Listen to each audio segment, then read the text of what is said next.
નમસ્કાર મિત્રો, માંગરોળના સ્નેહી મિત્રોને મારા ખૂબ ખૂબ પ્રણામ.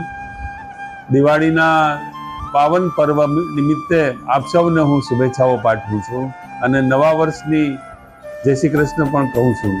મિત્રો, ભારતીય જનતા પાર્ટી પણ હર ઘર સ્વદેશી ઘર ઘર સ્વદેશીનું અભિયાન લઈને 90 દિવસ માટે નીકળી છે, આપના સુધી પહોંચી છે અને પહોંચવાના પ્રયત્ન કરશે.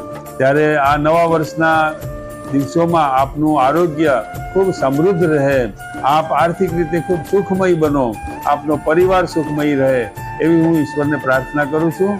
અને શુભાશીષના મિત્રો, જેટલા શુભાશીષ ચેનલના મિત્રો છે, દર્શકો છે, એમને પણ હું મારા અંતરની ખૂબ ખૂબ શુભેચ્છાઓ પાઠવું છું.